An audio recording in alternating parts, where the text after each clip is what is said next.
नमस्कार, आप देख रहे हैं आवाज इंडिया, देश की भरोसेमंद आवाज। मैं हूं इशिता चक्रवर्ती।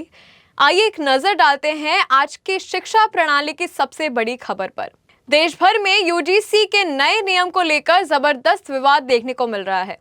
15 जनवरी 2026 से लागू हुए नियमों का उद्देश्य उच्च शिक्षण संस्थानों में जाति, जेंडर, सामाजिक और आर्थिक पृष्ठभूमि के आधार पर होने वाले भेदभाव को समाप्त करना बताया जा रहा है।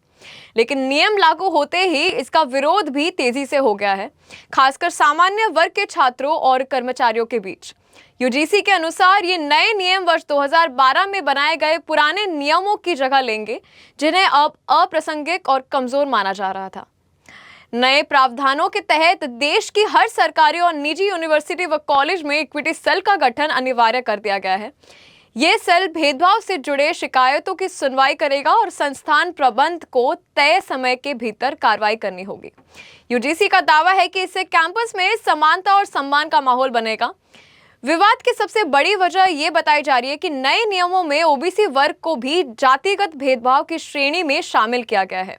सामान्य वर्ग के कई छात्रों और संगठनों का कहना है कि ओबीसी वर्ग को पहले से ही आरक्षण और अन्य सरकारी सुविधाएं मिल रही हैं।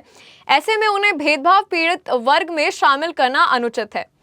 विरोध करने वालों को आशंका है कि इससे नियमों का दुरुपयोग बढ़ सकता है और शैक्षणिक संस्थाओं में आपसी टकराव की स्थिति बन सकती है। इस मुद्दे ने तब और तूल पकड़ लिया जब उत्तर प्रदेश के बरेली के सिटी मजिस्ट्रेट अलंकार अग्निहोत्री ने इन नियमों से नाराज होकर अपने पद से इस्तीफा दे दिया। उनके इस्तीफे को इस विवाद का बड़ा राजनीतिक और प्रशासनिक संकेत माना जा रहा है। सोशल मीडिया पर भी इस मुद्दे को लेकर बहस तेज है। एक वर्ग का कहना है कि जब भारतीय यूनिवर्सिटीज पहले ही विश्व रैंकिंग में पीछे है, तब सरकार और यूजीसी को शिक्षा की गुणवत्ता, रिसर्च और इंफ्रास्ट्रक्चर पर ध्यान देना चाहिए, ना कि ऐसे नियम लाने चाहिए जो नया विवाद खड़ा करे। वहीं दूसरे पक्ष का मानना है कि भेदभाव की समस्या आज भी वास्तविक है और ऐसे सख्त नियमों के बिना कमजोर वर्गों को न्याय नहीं मिल सकता। कुल मिलाकर यूजीसी के नए नियमों में जहां एक तरफ भेदभाव के खिलाफ सख्ती बढ़ेगी और कॉलेज प्रबंधन की जवाबदेही तय होगी, वहीं दूसरी ओर कैंपस में तनाव, नियमों के दुरुपयोग और छात्रों के बीच खींचतान बढ़ने की आशंका भी जताई जा रही है। आने वाले दिनों में ये देखना अहम होगा कि सरकार और यूजीसी इस बढ़ते विरोध पर क्या रुख अपनाते हैं।